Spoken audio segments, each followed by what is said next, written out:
So, friends, we've had about 24 hours now to let sink in the reality that a special counsel will now be heading up the criminal investigation of Donald Trump. And I'm going to ask you to bear with me because I want to talk about why this may actually prove to be a good development. Let's talk about that because justice matters. Hey all, Glenn Kirshner here. So, as I'm sure you know by now, Attorney General Merrick Garland has appointed a special counsel to take over the ongoing criminal investigations of Donald Trump, a gentleman named Jack Smith. Let's talk about why this special counsel appointment might actually prove to be a good thing for the prospect of justice. Now, thus far, Attorney General Merrick Garland has been in charge of, been supervising, overseeing all of the criminal investigations being conducted by the Department of Justice of the crimes of Trump and company. And those investigations, which have been going on for nearly 2 years now, have produced exactly 0 indictments of the ruling class criminals, right? Donald Trump, Mark Meadows, Jeffrey Clark, John Eastman, Rudy Giuliani, Sidney Powell, and I could go on and on. 0 indictments, not 1 minute of accountability for any of the high government officials that participated in the attempted overthrow of our government. I think it can fairly be observed that Merrick Garland is a thoughtful, careful, circumspect, cautious person who is prone to engage in what seems to be endless analysis. Some might even call it analysis paralysis. Now remember, Merrick Garland was a prosecutor more than a quarter of a century ago, including at my former office, the U.S. Attorney's Office for the District of Columbia. And he was reputed to be an outstanding prosecutor. But for the nearly quarter of a century before President Biden nominated him to be Attorney General, he was a judge. And goodness knows, that quarter of a century made him very judicial, prone to lots and lots of analysis, which is precisely what we want our judges to be, right? They're going to need to deeply and at great length analyze every angle of every issue before they can write an opinion. But how does all of that analysis manifest itself in law enforcement investigations? Well, we know that it took more than a year to just secure a search warrant for Mar-a-Lago.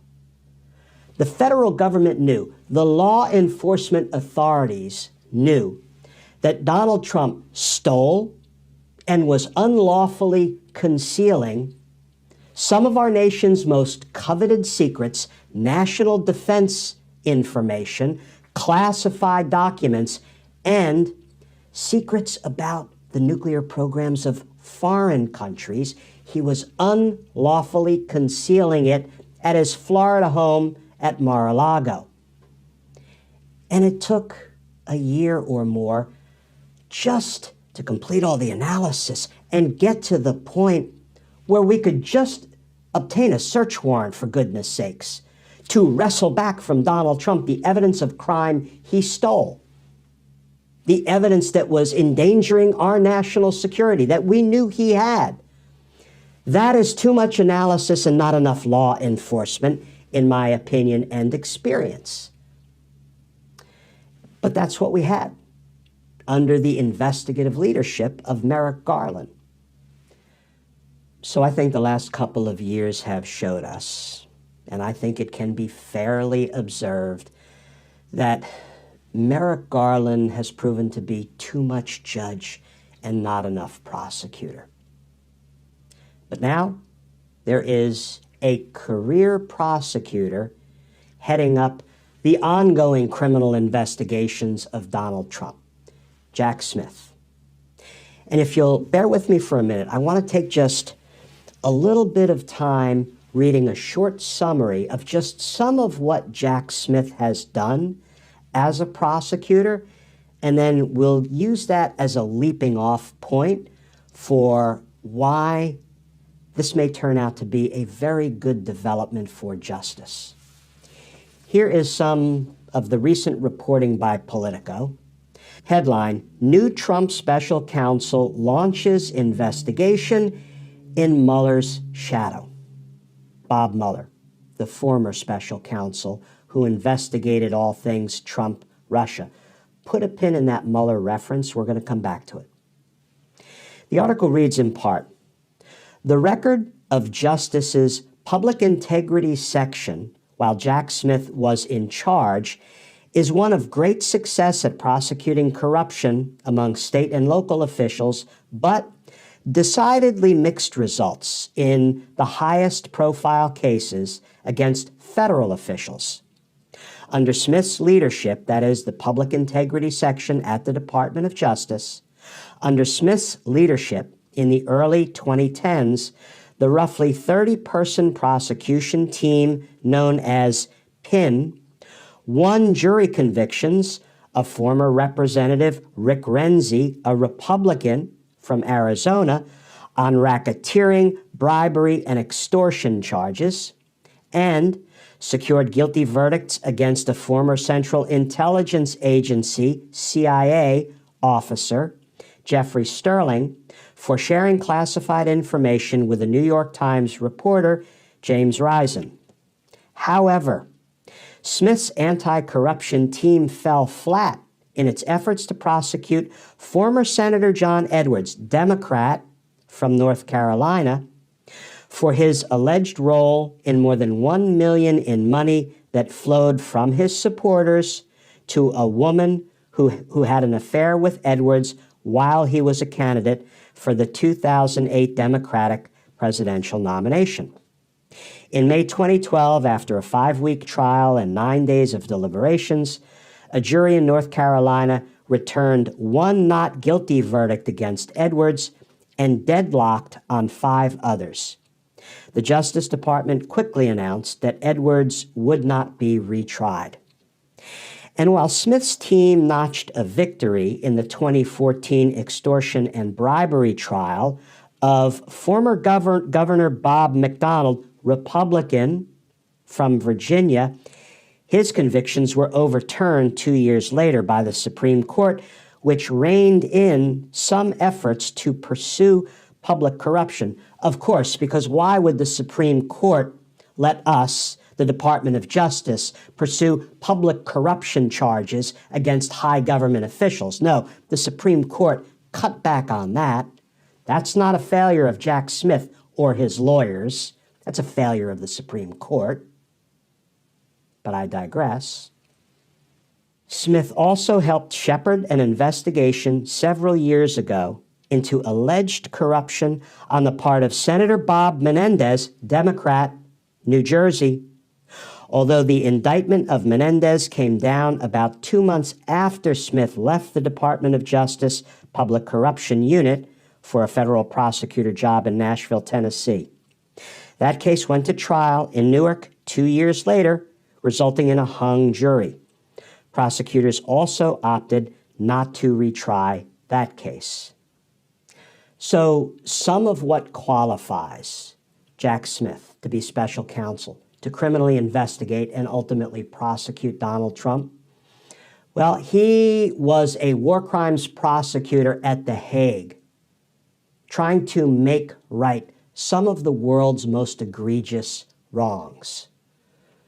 Talk about translatable experience, because he will now have the task of holding accountable Donald Trump, one of the world's most egregious wrongs. And then if we go back to the Politico article, you see that under his leadership, the public integrity section at the Department of Justice prosecuted Representative Rick Renzi, a Republican. From Arizona, Senator John Edwards, a Democrat. From North Carolina, Governor Bob McDonnell, a Republican. From Virginia, Senator Bob Menendez, a Democrat. From New Jersey. You see the pattern emerging? Jack Smith is somebody who has walked the walk. He's made it clear. He will bring difficult, challenging, politically charged cases against Republicans and against Democrats. That's what I call without fear or favor, without timidity, without a concern for losing or being embarrassed, because he won some of those cases, his prosecutors, and they lost some of those cases. And you know what, friends? Give me a prosecutor who is willing to bring difficult, challenging, politically charged cases without regard for party, right? Republicans and Democrats alike. Give me a prosecutor who's willing to bring a case that's not a sure thing, because it's more important to try cases than to win cases, especially public corruption cases. Give me a prosecutor who walks the walk, brings those cases, and then maybe loses a case every now and then, or maybe suffers a hung jury, right? Because the jurors cannot unanimously agree on guilt. Give me that prosecutor, because that's the prosecutor I want on my team all day, every day. And that seems to be who Jack Smith is. Let's go back to the comparison to the Mueller special counsel appointment, because I was concerned when I saw a special counsel is being appointed now, late in the game. What does that mean as far as the timeline for accountability? The Mueller appointment was Bob Mueller being appointed as special counsel where no investigation had been conducted, right? This was the initiation of an investigation into all things Trump-Russia. So Bob Mueller had to go about interviewing and hiring investigators, interviewing and hiring prosecutors and a support staff, and finding office space and standing up in office, and then commence an investigation. And it took about 22 months from start to finish. Well, 22 months from right now puts us on the eve of a presidential election. We don't have that kind of time. But that is not the task to which Jack Smith has been assigned. Jack Smith has basically replaced Merrick Garland as the person who will now oversee, supervise, control the criminal investigations that have been ongoing into Donald Trump. So on the timing front, there shouldn't be a moment lost. In fact, I maintain that the pace that had been set by Merrick Garland was so woefully slow and inadequate that the pace can only quicken moving forward now that a guy like Jack Smith is in charge.